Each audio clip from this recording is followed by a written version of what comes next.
प्यारे दोस्तों प्रणाम। आज हम बात करेंगे मनुष्य की स्लेवरी की। बार बार हम ये मेंशन करते हैं कि मनुष्य दुखी है, जो जीवन का नाम ही दुख है। बहुत सी बातें की हैं पिछले एपिसोड्स में, लेकिन ये जो जीवन का दुख है, मेरी जज से जो इसका जो सबसे मोस्ट इम्पोर्टेंट फैक्टर है वो है मनुष्य की गुलामी, मनुष्य की स्लेवरी, या कह लीजिए कि मनुष्य आजाद नहीं। मनुष्य की एक तड़फ है, वो आजाद होना चाहता है। हम 20वीं सदी में या 19वीं सदी में जब से मार्क्सिज्म की एंट्री हुई समाज में, western philosophy, western science and technology and psychology एक लिटरेचर के रूप में हमें मिला, तो हम एक चीज़ से जानू हुए कि पर्टिकुलरली जो मार्क्सियन फिलॉसफी है, कि वो बोलते हैं कि वो बोला तो मार्क्स ने मजदूरों के लिए था, प्रोलिटेरिएट के लिए बोला था कि आपको सिर्फ जो गुलामी की जंजीरें हैं ये तोड़ो, आप इसके गुलाम हैं। चलो, ओवरऑल हमारी जो ऐसे लगता है कि हमारी जो टोटल स्लेवरी है जिसके कारण हम दुखी हैं, वो ऑब्जेक्टिव वर्ल्ड की या मटेरियल वर्ल्ड की जो हमारी इन्वॉल्वमेंट है, उसकी जो दौड़ है, मैटर की बारमुखी बरतारे की जो दौड़ है, जिसको पिछले एपिसोड में मैंने बोला था कि ये बारमुखता बेहोश है, पदार्थ बेहोश है, उसकी तरफ जाने का जो रास्ता है, जो ये विचार है, जो बुद्धि है, ये जो हमारे कर्म है, ये जो पाथ है, वो भी बेहोश में हो जाता है। ये तो बारमुखी बरतारे का हो गया। हम इसी से वाकिफ हैं कि ये हमारी स्लेवरी है। जैसे कि फ्राइड बोलते हैं एंड ये मार्क्स बोलते हैं, ये जो स्लेवरी है ये बारमुखी संसार की जो वर्तारा है, इसकी स्लेवरी है। लेकिन जो एक्चुअल मनुष्य की स्लेवरी है, जिसकी बात सनातन करता है, भारत करता है, जो एक्चुअल स्लेवरी है, उसकी बात नहीं की जाती। मैं आज जो मटेरियल वर्ल्ड की, जो ऑब्जेक्ट वर्ल्ड की स्लेवरी है, उसके तो हम वाकिफ हैं ही। कैसे हम दूसरे के स्लेव हैं, वस्तु के स्लेव हैं, वस्तु के पीछे उसको पाने के स्लेव हैं, व्यक्तियों के स्लेव हैं। तो बहुत ही बारमुखी स्लेवरी को भी समझना वैसे तो बहुत डिफ़िकल्ट है, क्योंकि हम लोग इतने जागरूक नहीं हैं, इतने होशमंद नहीं हैं, इतनी समझ नहीं बनती कि ये जो ऑब्जेक्टिव वर्ल्ड की, जो मटेरियल वर्ल्ड की, जिस संसार में हम रहते हैं, इसकी स्लेवरी की भी प्रॉपर समझ आ जाए, ये भी नहीं होती। लेकिन आज मैं जिस स्लेवरी की बात करूंगा वो है प्रकृति की स्लेवरी। क्यों? क्योंकि जो ओवरऑल मटेरियल वर्ल्ड है, ऑब्जेक्टिव वर्ल्ड है, वबाल ये जो मनुष्य शरीर है, ये सारी बातें तो इंटीग्रेटेड है ना। ये जो मनुष्य शरीर है, मनुष्य मन है, मनुष्य ये इंद्रियां हैं, इनका डायरेक्ट रिलेशन है वर्ल्ड से। तो ये जो हमें ये जानते हैं कि ये जो मॉडर्न साइंस भी इस चीज़ को एनालिसिस करती है कि ये जो बॉडी है ये 5 एलिमेंट्स की बनी हुई है। सनातन इसको 8 एलिमेंट्स बोलता है। सनातन की बोली में ये जो मनुष्य शरीर है, मनुष्य शरीर का जो टोटल अस्तित्व जो है, इसका जो ऑब्जेक्टिव आउटलुक है, मटीरियल आउटलुक है, इसके 8 एलिमेंट्स हैं, 8 एलिमेंट हैं। उसमें हम 5 तो सुनते जानते हैं कि भाई ये जो प्रकृति के जो पृथ्वी है, जल है, अग्नि है, वायु है, आकाश है, ये 5 हो गए। मन है, बुद्धि है, अहंकार है, ये 3 सूक्ष्म एलिमेंट हैं। दूसरे जो 5 हमें दिखाई पड़ते हैं वो स्थूल एलिमेंट हैं। ये जो 8 एलिमेंट्स हैं, ये सारे के सारे जो हमें दिखाई पड़ता है, किसी में 5 है up to the animal kingdom. Animal kingdom के बाद जब मनुष्य का जन्म होता है तो ये 8 एलिमेंट बन जाते हैं। तो अगर थोड़ा सा ध्यान दिया जाए, हमारी टोटल लाइफ इन 8 एलिमेंट्स तक सीमित है। प्रॉब्लम क्या है कि हम इन 8 एलिमेंट का भी नहीं पता। इसको ही जानना, हम प्रकृति के कैसे स्लेव हैं, जब प्रकृति ने इन 8 एलिमेंट्स ने हमें किस कदर अपना गुलाम बनाया हुआ है। इसकी एक बात पहले भी कई बार मेंशन की है कि प्रकृति के एलिमेंट की एक बहुत इंपॉर्टेंट करैक्टर है, टू हिप्नोटाइज कॉन्शियसनेस। ये प्रकृति चेतना को, चित्त को, ताओ को, कॉन्शियसनेस को इस कदर हिप्नोटाइज करती है कि उसको अपने, उसी से इसने एनर्जी तो कॉन्शियसनेस से लेनी है ना प्रकृति ने। सो वो एनर्जी लेने के लिए उसको वो हिप्नोटाइज करके, उसको हम जो प्रकृति के एलिमेंट्स जिस एनर्जी को हिप्नोटाइज करके अपने भीतर फिट कर लेते हैं, उसको सनातन ने बोला है पुरुष। प्रकृति के एलिमेंट गांव बनाते हैं, पुर बनाते हैं। उस गांव में या पुर में जिसका वास है उसको हम पुरुष बोलते हैं। सो ये पुरुष जो है, प्रकृति और पुरुष दो ही चीज हम जानते हैं ना। जो पुरुष ये तो सदैवी है, एटर्नल है, इसको कोई मौत नहीं आती, कोई जून नहीं, कोई जन्म नहीं, कोई रूप नहीं। लेकिन प्रकृति इसको भी हिप्नोटाइज करके अपने भीतर उसका निवास कर लेती है, इसी से एनर्जी लेती है। ये जो 8 के 8 एलिमेंट है, ये इस पुरुष से ही, इस कॉन्शियसनेस से ही ऊर्जा लेकर जिस संसार में गतिशील होते हैं। ये जो हिप्नोटिज्म करैक्टर है प्रकृति का, इतना पावरफुल है। अब जरा ध्यान करके देखना, हर मोड़ पे जैसे किसी चीज के प्रति वासना उठती है, पदार्थ के प्रति वासना उठती है, औरत के प्रति वासना उठती है, या औरत की मर्द के प्रति वासना उठती है, जो काम उत्तेजना में लेकर जाती है। सारी जिंदगी मनुष्य की किस प्रकार की, हम बोलते हैं कि ये जो नेचुरल प्राकृतिक फिनोमेना है, लेकिन इसकी सारी जिंदगी समझ नहीं पड़ती कि ये जो वासना है एंड काम उत्तेजना है, इतनी बड़ी इसकी गुलामी। मौत के करीब बुढ़ापा आ जाता है, बुढ़ापे में भी जाकर ये जो वासना एंड काम उत्तेजना है, ये प्रकृति की जरूरत है, ये प्रकृति का करैक्टर है।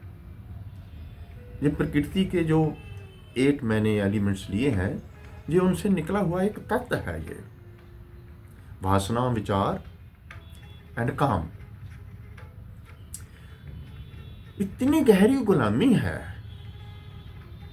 इस प्रकृति ने मनुष्य को इस कदर स्लेव बना लिया कि आखिरी दम तक हमारे लिए हमारी ये जो वस्त एंड व्यक्ति तक की उसको भोगने की ये जो वासना है, डिज़ायर है, उसको प्राप्त करने की ये जो डिज़ायर है, कामना है, ये हमारा पीछा नहीं छोड़ती।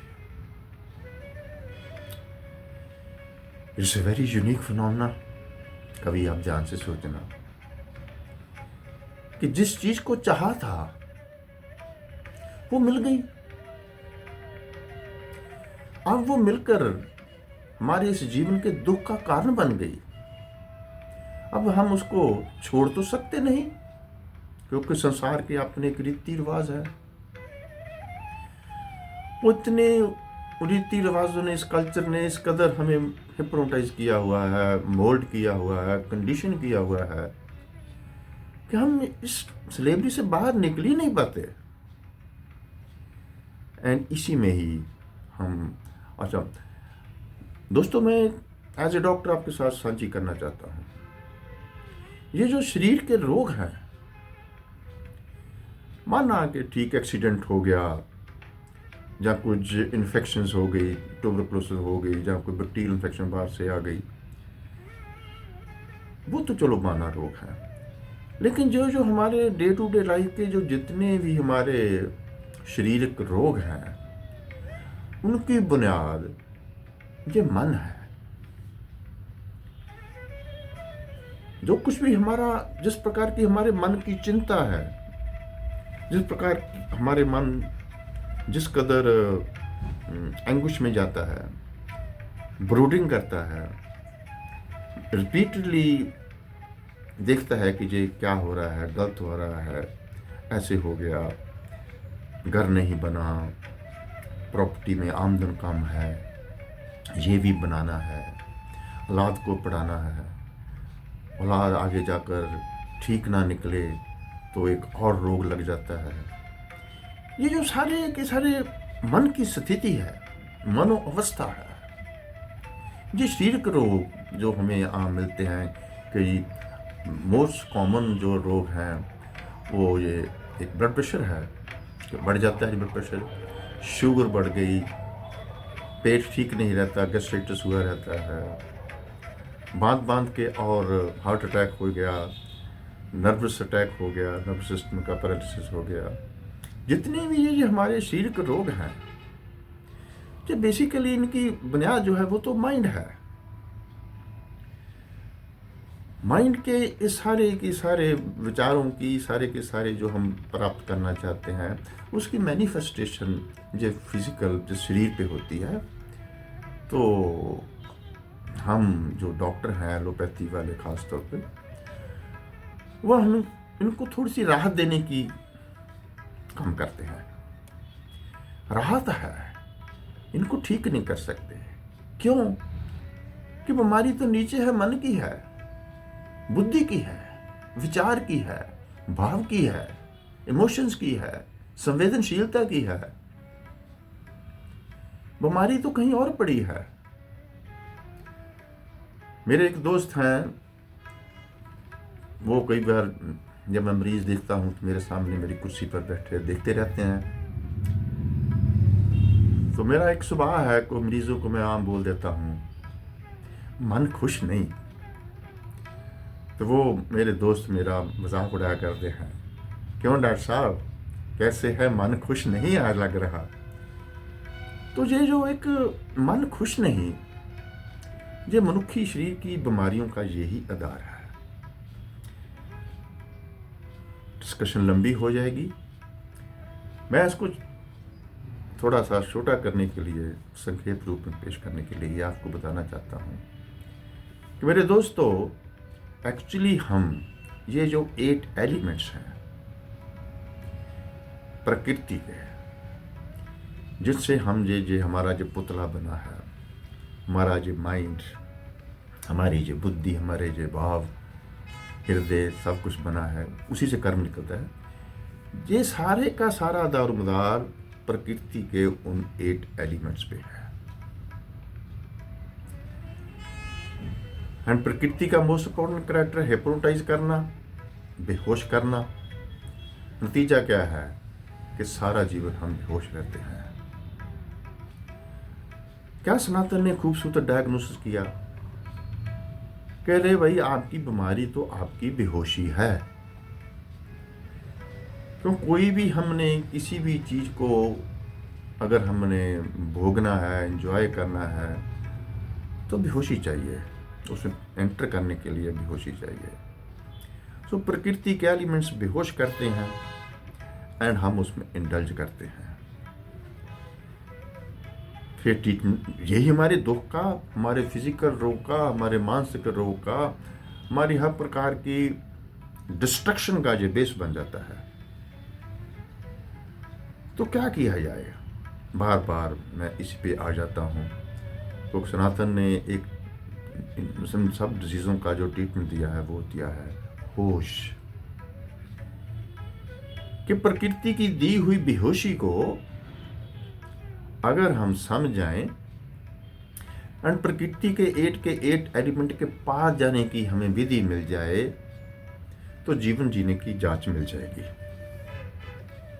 उसको उन्होंने वन लाइन प्रिस्क्रिप्शन दी है ट्रीटमेंट की, होश, अवेयरनेस,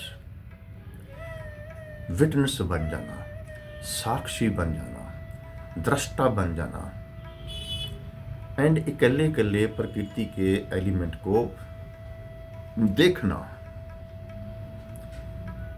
जब हम शरीर को देखने के काबिल हो जाएंगे, शरीर तो हम देखते ही नहीं, हम तो सिर्फ देखते हैं पदार्थ को और दूसरे को।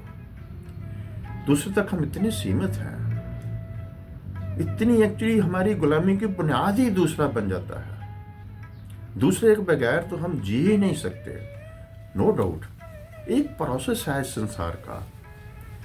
उस चेतना ने, उस ताओ ने, उस ब्रह्म शक्ति ने, उस शिव शक्ति ने जो हमें, जो सुप्रीम है, जो पैदा किया है, तो उसने ये जाल क्या बोलते हैं, जो नेटवर्क सारा मकड़ी के जाल की तरह ये सारा संसार रचा है, उसमें उसने फंसाया है और उसी से निकलना भी उसने बताया है। हमारी बेहोशी इतनी गहरी है कि हम जानते ही नहीं कि इस षड्यंत्र से, इस मकड़ी जाल से, संसार के मकड़ी जाल से कैसे निकला जाए। जन्म दर जन्म हम सफ़र करते हैं, डिज़ायर और तो और पैदा होती हैं। उन डिज़ायर को पैदा भोगने के लिए हम फिर जन्म लेते हैं, फिर दुख भोगते हैं। दुख के दौरान हम बड़ी बार सोचते हैं कि ये क्या फ़ायदा है ज़िंदगी का, लेकिन फिर भी वो जो शक्ति है वो जानती है कि भी मांगे तो तेरे को मैं मौत भी नहीं दूंगी। जितना मैंने तेरे से रोल लेना है वो रोलता वो शक्ति पूरा करवा के ही देगी। सो दोस्तों, एक चीज़ को समझने की कोशिश करना, हमारी जो बेसिक स्लेवरी है वो पॉलिटिकल स्ट्रक्चर की या इकोनॉमिक स्ट्रक्चर की या कल्चरल संस्थाओं की स्लेवरी नहीं है। वो तो टेम्परेरी हैं, आती रहती हैं, जाती रहती हैं, नहीं बनती रहती हैं, फिर नहीं बन जाती हैं। एक्चुअल जो स्लेवरी है वो एक प्रकृति के एलिमेंट की, जहाँ प्रकृति की स्लेवरी है। तो इनसे बचने के लिए इनकी समझ बहुत जरूरी है। जो वक्रो बखरे एलिमेंट्स हैं उनको कौन सी शक्ति कंट्रोल करती है, मैं फिर कभी बात करूंगा।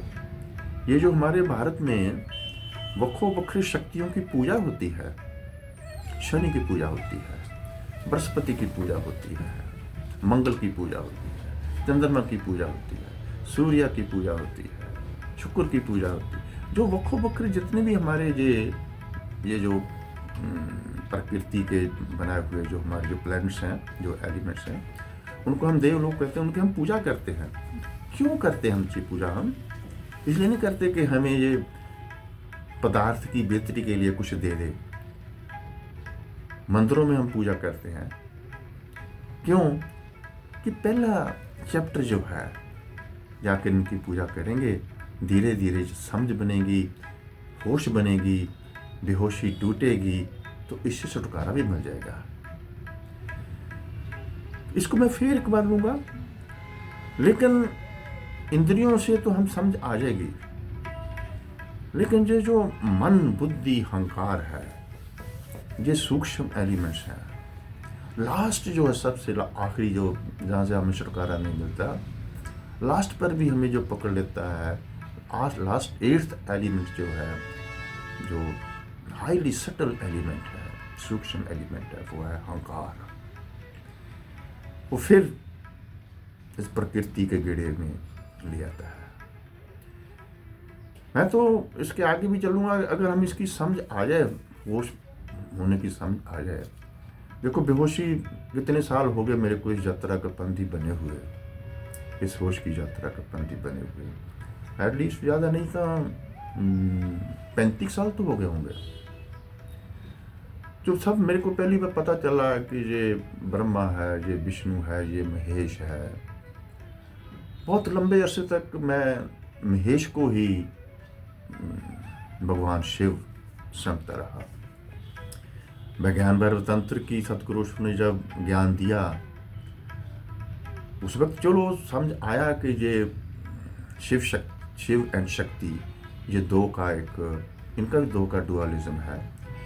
तो मेन चीज़ हम जिसको बोलते हैं सुप्रीम शक्ति, वो शिव शक्ति बोलते हैं, महादेव जिसको हम बोलते हैं। अरे देखो, इतने बेहोश थे कि ये जो शिव शक्ति, जो महादेव शक्ति है, उसको ही हम महेश समझी बैठे थे। वो जो महेश है, ब्रह्मा के साथ जो डिस्ट्रक्टिव फोर्स है, मौत का जो देवता है महेश, वो जो 3 शिव शक्ति के जो 3 आगे जो हिस्से हैं, बहुत देर तक तो मैं भी महेश को ही भगवान शिव मानता रहा। फिर विज्ञान भैरव तंत्र के बाद भी फिर दिमाग में आया कि ये वो महेश नहीं है, ये तो भी सुप्रीम शक्ति है, जो महादेव जिसको हम बोलते हैं। तो फिर दिमाग में अब क्या आया, उस महादेव सुप्रीम शक्ति सुप्रीम है, लेकिन उसके साथ भी एक शक्ति है, वो भी डुअलिज्म है, शिव एंड शक्ति। उसके आगे भी एक और है, जहां ये भी डुअलिज्म नहीं रहता। ये जो अंडरस्टैंडिंग है, ये धीरे धीरे जब हम इस फील्ड में, पहले तो हम इस फील्ड में प्रवेश ही नहीं करते, इतनी बुरी तरह हम संसार में गलतान हैं कि जो मैं बातें कर रहा हूँ, इन बातों में हम प्रवेश ही नहीं करते, क्योंकि हम बेहोश इतने हैं कि कमाल है बेहोशी की भी। सो दोस्तों, आज के जो एपिसोड है, अबाउट 2 वीक्स के बाद, मोर देन 2 वीक्स के बाद बना रहा हूँ। लेकिन मैं बना रहा हूँ, पिछली बार ही बोला था, आज ही बोल रहा हूँ, अपनी समझ के लिए। मेरी समझ और गहरी हो कि ये जो मैं इन 8 एलिमेंट्स का गुलाम हूँ, इन 8 एलिमेंट्स के मैंने पार कैसे जाना है। उसकी चाबी है होश, समझ। जो समर्पण है वो तो बहुत बड़ी वैल्यू है। जब समर्पण, जब समझ आएगी तो कोई चीज़ भी बेमकसद नहीं लगेगी, अकारण नहीं लगेगी। दुश्मन भी लगेगा कि तुम भी वही है। जो भारत की जो खूबसूरती है, दुश्मन भी बोल देता है, नेगेटिव शक्ति को भी बोल देता है, दानव को, असुर को ही बोल देता है, तुम भी वही है। तो ये सारी चीज़ें जो है हमारे सनातन के जो समझती है, इनको आपके साथ बातचीत करने से मेरे को भी कुछ समझ आ जाती है। ये ऐसी समझ है, ये बोलने से या कुछ लिखने से, कि एक विकास का एक और नया चैप्टर खोल देती है। सो दोस्तों, आपका बहुत बहुत शुक्रिया कि आप जितने भी मेरे दोस्त हैं, आपके साथ मैं बातचीत साझी करता हूँ, तो आप मेरे थोड़े से साधना के इस विकास का कुछ हेल्पर हो, आधार बनते हो। इस चीज़ को बातचीत में लेकर आओ, कुछ डिस्कशन में लेकर आओ, ताकि आपको समझ आए कि सबसे इम्पोर्टेंट ज़िंदगी में अगर कोई चीज़ है तो इस गुलामी से छुटकारा है, इस प्रकृति के एलिमेंट्स की गुलामी से छुटकारा ही जब तक नहीं मिलता हम आगे विकास नहीं कर सकते। सो आज इतना ही। आप सबके भीतर डॉक्टर सांझ का जय प्रकाश मंजूर को प्रणाम।